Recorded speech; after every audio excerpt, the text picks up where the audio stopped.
যুবক মাদকে আসক্ত হয় সুখের জন্য। জিজ্ঞেস করেন যারা মাদক সেবী ওদেরকে জিজ্ঞাসা করেন তুই মাদক ধরলি কেন, ও বলবে টেনশন, টেনশন ফ্রি হওয়ার জন্য। এটাই তো সুখ, সুখ পাওয়ার জন্য। ও টেনশনে ছিল, সুখ পাওয়ার জন্য ভাবছে মাদক ধরলে সুখী হব, কিন্তু যত দিন দাইতে ছিল ও অসুখী হইতেছিল। একদিন মাদক ওকে খায়া ফেলছে। ও তো আর মাদক খায় না, মাদক ওকে খায়া ফেলছে, খবরে পাঠায়া দিছে। হাট্টা গাট্টা সুদর্শন যুবক আজকে কঙ্কালে রূপান্তরিত হয়ে গেছে। এখন আর কেউ ওর দিকে তাকাইতে চায় না, গড়ালা ওকে সইতে চায় না। তো যেটা বুঝাইতেছিলাম, ছোট একটা জীবনে আমরা সুখী হইতে চাই। আসেন আজকে আল্লাহকে জিজ্ঞাসা করি। মানুষকে জিজ্ঞাসা করলে পাওয়া যাবে না, এটা আল্লাহ বানাইছেন। মানুষ যদি বানাইতো তাহলে আমি মানুষকে জিজ্ঞাসা করতাম।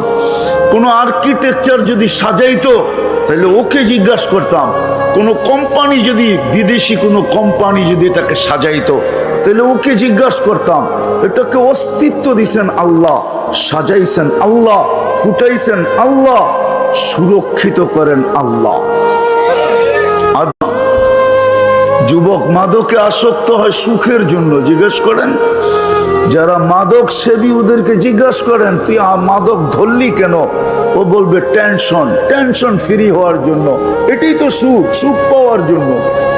ও টেনশনে ছিল, সুখ পাওয়ার জন্য ভাবছে মাদক ধরলে সুখী হব, কিন্তু যত দিন দাইতে ছিল ও অসুখী হইতেছিল। একদিন মাদক ওকে খায়া ফেলছে। ও তো আর মাদক খায় না, মাদক ওকে খায়া ফেলছে, খবরে পাঠায়া দিছে। হাট্টা গাট্টা সুদর্শন যুবক আজকে কঙ্কালে রূপান্তরিত হয়ে গেছে। এখন আর কেউ ওর দিকে তাকাইতে চায় না, গড়ালা ওকে সইতে চায় না। তো যেটা বুঝাইতেছিলাম, ছোট একটা জীবনে আমরা সুখী হইতে চাই। আসেন আজকে আল্লাহকে জিজ্ঞাসা করি। মানুষকে জিজ্ঞাসা করলে পাওয়া যাবে না, এটা আল্লাহ বানাইছেন। মানুষ যদি বানাইতো তাহলে আমি মানুষকে জিজ্ঞাসা করতাম। কোনো আর্কিটেকচার যদি সাজাইতো তাহলে ওকে জিজ্ঞাসা করতাম। কোনো কোম্পানি যদি, বিদেশি কোনো কোম্পানি যদি এটাকে সাজাইতো তাহলে ওকে জিজ্ঞাসা করতাম। এটাকে অস্তিত্ব দিছেন আল্লাহ, সাজাইছেন আল্লাহ, ফুটাইছেন আল্লাহ, সুরক্ষিত করেন আল্লাহ।